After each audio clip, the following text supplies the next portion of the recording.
Wherever you go, whatever you do, throw a little at it. Omax, Vest and Briefs. மத்திய அரசின் அனுமதியை பெற்று 2 மாதங்களில் வைகை அணையை தூர்வாருவதற்கான நடவடிக்கைகள் மேற்கொள்ளப்படும் என அமைச்சர் நிர்மல்குமார் தெரிவித்துள்ளார்.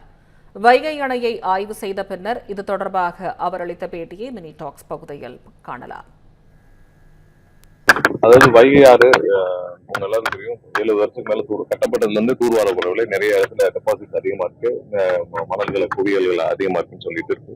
பல வருஷமா பல முயற்சிகள் நடந்துச்சு, ஒவ்வொரு வருஷமும் ஒவ்வொரு ஆட்சியிலும் நடந்துச்சு. ஆனால் இதுவரை எந்த ஆட்சி காலத்திலும் அது நிறைவேற்றப்படவில்லை.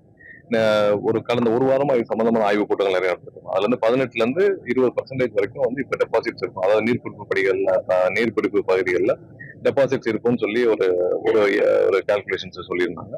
ஸோ அதில் உடனே வந்து தூர்வார பணியில இப்போ வரைக்கும் ஆய்வுகள் நடந்துட்டு வருது. ஸோ ஆல்ரெடி வந்து இதற்கான மத்திய அரசுடைய ஒன்றிய அரசுடைய ஒப்புதலை கேட்டு 2 நாட்களுக்கு முன்னாடியே வந்து நம்ம தமிழக அரசு சார்பாக அதுக்கான அனைத்து கடிதமும் அனுப்பப்பட்டது.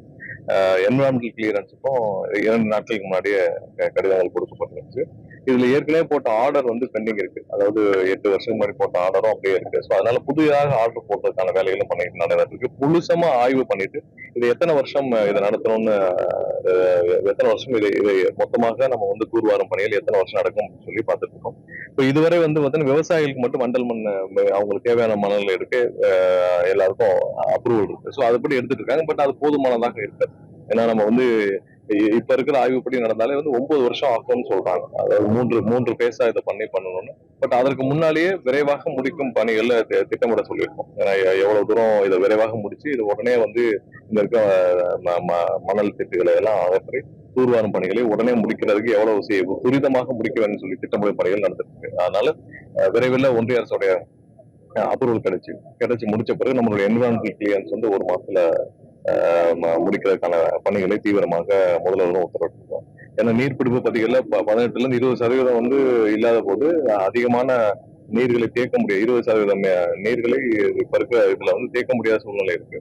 ஸோ அதை நிவர்த்தி செய்யும் விதமாக 70 ஆண்டுகளாக இதுவரை ஒரு டேம்ல வந்து தூர்வாரும் பணிகளே நடைபெறவில்லை என்பதே பெரிய ஆச்சரியம். ஸோ அதனால இது தென் தமிழகத்துல ஒரு பெரும்பாலான மாவட்டங்கள் இங்க இருந்து நீங்க ராமநாதபுரம் வரைக்கும் அனைத்து மாவட்டங்களுக்கும் ஒரே பெரிய ஆதாரம் வந்து வைகை அணை தான். ஸோ இதுல தூர்வாரும் பணிகள் இதுல உள்ள எல்லா கால்வாய்களுக்கும் போய் சேரும் அளவிற்கு நிறைய நீர்களையும் தேக்க முடியும். ஸோ அதுக்கான முதல்கட்ட ஆய்வுகள் இன்னைக்கு பண்ணிருக்கோம். ஸோ அடுத்தடுத்து எல்லா அப்ரூவலும் வந்த பிறகு உடனடியாக விரைவில் ஒரு 2 மாதங்களுக்குள்ளாவது தூர்வாரும் பணிகளை உடனே துவக்க வேண்டும். ஸோ அந்த மழை காலங்கள்ல எப்படி துவக்கணும்? ஏன்னா மழை காலங்கள் வச்சா நீர்பிடிப்புல இருக்கும். ஸோ அதுல ஒரு சில ஏரியாக்கள் எப்படி பண்ண முடியும்? ஏன்னா நிறைய கிராமங்கள் நடுவில் இருக்கு. ஸோ அதை எப்படி வந்து இந்த மணல்களை வெளியேற்ற வேண்டும் என்ற திட்டமிடலும் பண்ண சொல்லியிருக்கோம். ஸோ விரைவாக முழு அளவுல திட்ட வடிவம் ஏற்பட்ட பிறகு இதை வந்து முதல்வருடைய ஒப்புதலை பெற்று இதை அனௌன்ஸ்மெண்ட் பண்ணுவோம்.